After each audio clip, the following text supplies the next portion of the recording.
Good morning. मैं हूँ अजय आनंद और एक नई कहानी सुनने के लिए आपका स्वागत है।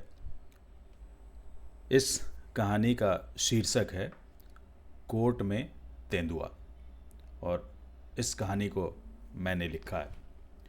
कहानी शुरू करते हैं। राकेश कुमार घायल को अपने नाम पर बड़ा गुमान था। राकेश नाम उसके माता पिता ने रखा था और आधुनिक ख्यालों का होने के कारण सरनेम यानी उपनाम की जगह कुमार लिख दिया था। शायद अपने ज़माने के फिल्मी सितारों में कुमार सरनेम से बहुत प्रभावित रहे होंगे। बाद में जब राकेश को किशोरावस्था में होने वाले आत्मज्ञान के अतिरेक से यह लगा कि उसके दिमाग में साहित्यकार का भूत प्रवेश कर चुका है, तो वह आखिर में घायल लगाकर अपने आप को साहित्य का पुजारी साबित करने लगा। यह बात अलग है कि 12वीं और उसके आगे ग्रेजुएशन की पढ़ाई में जीव विज्ञान उसका मुख्य विषय था।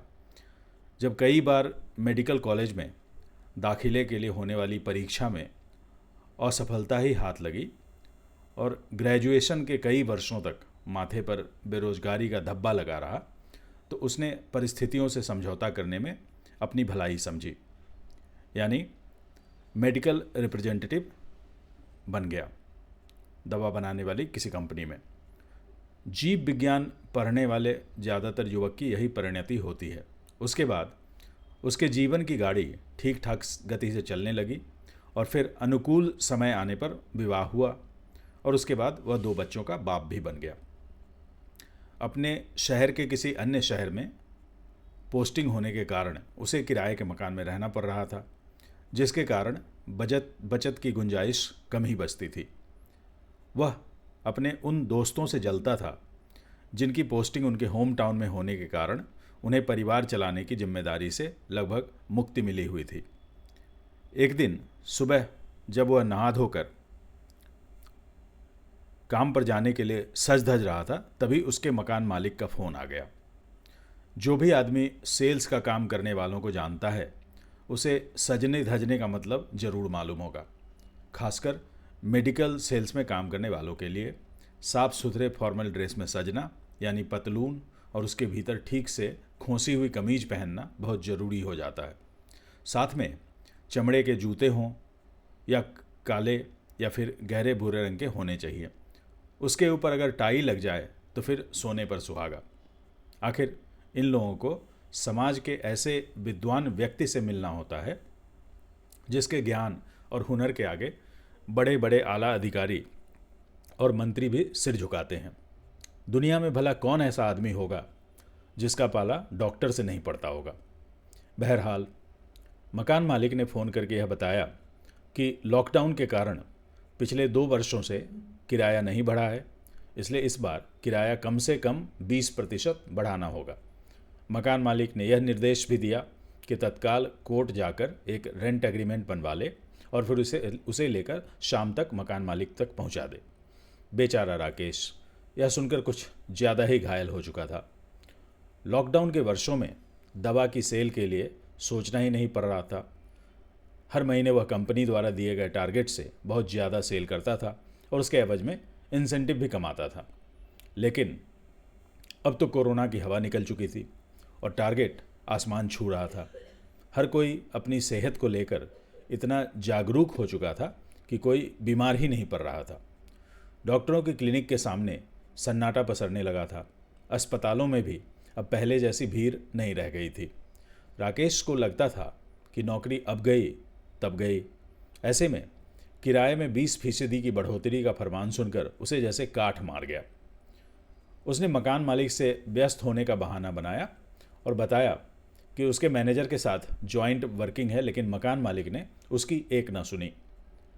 अब मकान बदलने में बहुत परेशानी होती है और ख़र्चा भी बहुत होता है। नए मकान में जाने के लिए 2 महीने का एडवांस किराया और 1 महीने की सिक्योरिटी रकम जमा करनी पड़ती है। उसके बाद सामान ढुलाई का खर्चा अलग से। अगर आस-पास मकान न मिला तो फिर बच्चों के स्कूल बदलवाने का भी खर्चा सामने मुंह बाए खड़ा रहता है। सो राकेश अनमने ढंग से उठा और चल पड़ा कचहरी रोड की ओर, जहाँ लगभग सभी सरकारी महकमे थे, जैसे कि जिलाधिकारी और पुलिस अधीक्षक का ऑफिस, कोर्ट आदि। कोर्ट के पास पहुंचकर राकेश ने अपनी मोटरसाइकिल पार्किंग में लगाई और पार्किंग वाले लड़के से उसकी पर्ची ले ली। आगे कुछ दूर बढ़ने पर कोर्ट का माहौल शुरू हो चुका था। पतली सड़क पर लोग एक दूसरे से रगड़ खाते हुए चल रहे थे। उसी भीड़ में कुछ दोपहिया वाहन वाले अपने शरीर को आड़ा तिरछा करके रास्ता बनाते हुए आगे बढ़ रहे थे। जहाँ कभी फुटपाथ रहा होगा, वहाँ ठेलों पर सजी दुकानें से पान मसाले की पुड़िया हवा में हिलडुल कर चमचमा रही थी और लोगों को रिझा रही थी। उन्हीं ठेलों के साथ उन वकीलों की दुकानें सजी थीं जो शपथ पत्र, किरायानामा और अन्य ज़रूरी कागजात बनवाने के धंधे में लगे हुए थे। चाय पान वाले तो चुपचाप बैठे थे, लेकिन वकील लोग ग्राहकों को बुलाने के लिए ऐसे आवाज़ लगा रहे थे जैसे सब्जी मंडी में सब्जी वाले या फिर मछली बाजार में मछली वाली लगाती हो।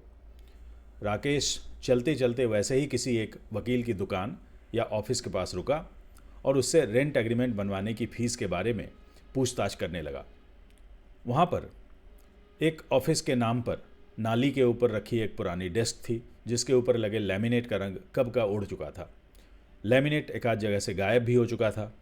डेस्क पर फाइलों और रजिस्टरों की ढेर लगी थी। डेस्क के पीछे एक गद्देदार कुर्सी थी जिसका गद्दा फटा हुआ था और जिसका एक हत्था टूट चुका था। वकील की पीठ को सहारा देने के लिए एक तकिया रखा हुआ था जो पसीने और मैल से लथपथ था। उस कुर्सी की बगल में 2-3 स्टूल रखे थे, जिसमें से एक स्टूल खाली था और उसी स्टूल पर राकेश को आसन प्रदान किया गया। राकेश को एक फॉर्म जैसा कागज़ दिया गया जिस पर उससे अपना नाम, पिता का नाम, मकान मालिक का नाम, उनके पिता का नाम आदि लिखने को कहा गया। राकेश जरूरी जानकारियां भरने में व्यस्त हो गया। तभी कोर्ट के भीतर से बहुत शोर होने लगा। वैसे तो कोर्ट कचहरी में दिन के वक्त हमेशा शोरगुल ही होता है, लेकिन अब उससे कहीं अधिक हो हल्ला होने लगा। अंदर से कई लोग बेतहाशा बाहर की ओर भाग रहे थे। जिसे देखो सिर पर पांव लेकर भाग रहा था। हर तरफ अफरा तफरी मची हुई थी। बाहर खड़े लोग यह जानने की कोशिश कर रहे थे कि माजरा क्या था। थोड़ी देर बाद किसी ने बताया कि अंदर बंदरों ने हमला कर दिया है और लोगों को नोच खसोट रहे हैं। इस शहर में बंदर शायद सदियों से रहते हैं और शायद ही किसी को कुछ करते हैं।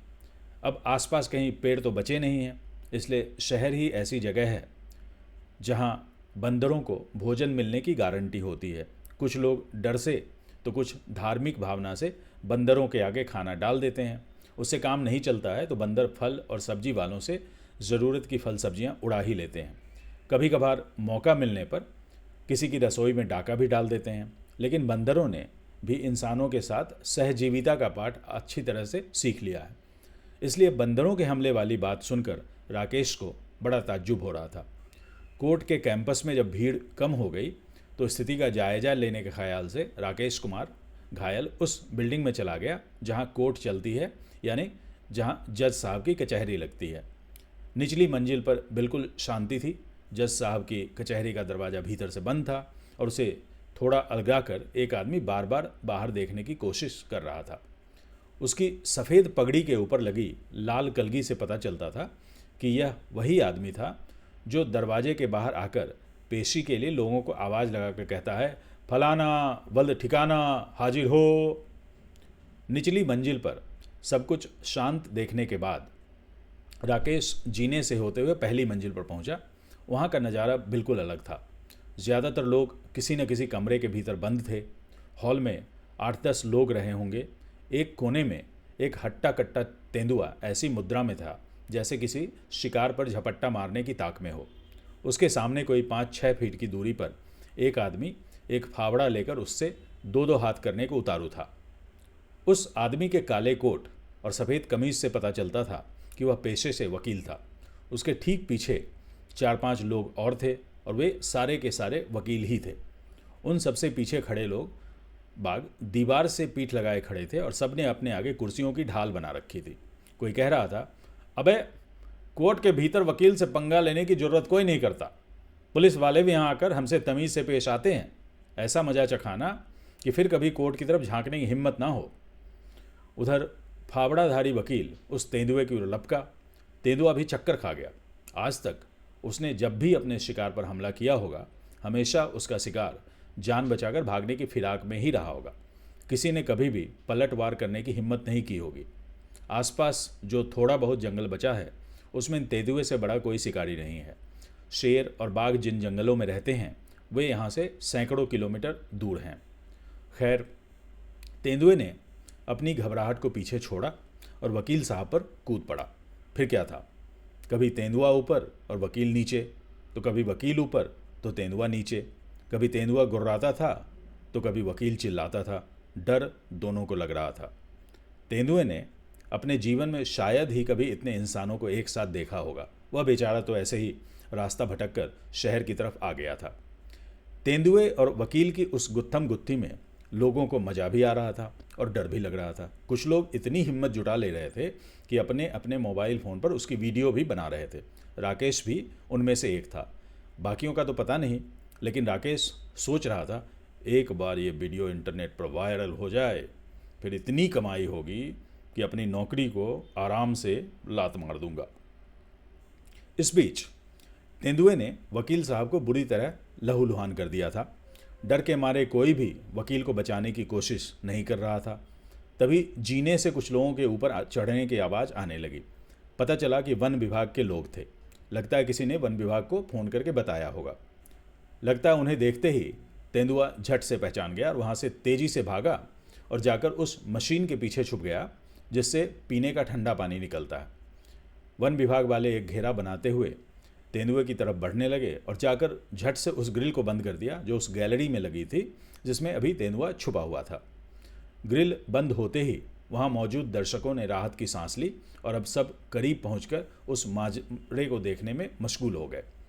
वन विभाग के लोगों में से एक आदमी, जो उनके अफसर की तरह रौबदार दिखता था, ने लोगों को भारी आवाज़ में डांटा और दूर रहने को कहा। दर्शक लोग 2-3 कदम पीछे हट गए। उसके बाद वन विभाग के एक आदमी ने एक लंबी सी बंदूक निकाली और उसमें गोली डाली, जो आम गोलियों से बहुत लंबी दिख रही थी और जिसके पीछे लाल रंग की दुम थी और उस दुम के सिरे पर लाल पंख लगे हुए थे। उस आदमी ने निशाना साधा और तेंदुए पर दाग दिया। पता चला कि वह गोली नहीं थी, बल्कि उसमें बेहोशी की दवाई भरी थी। गोली चलते ही तेंदुआ जोर से गुर्राया। थोड़ी देर में तेंदुए की गुर्राहट मध्यम पड़ती गई और फिर तेंदुआ बेहोश हो गया।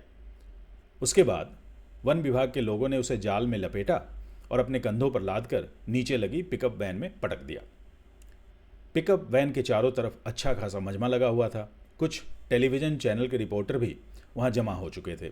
हर कोई अपने अपने तरीके से ब्रेकिंग न्यूज़ के लिए कमेंट्री कर रहा था।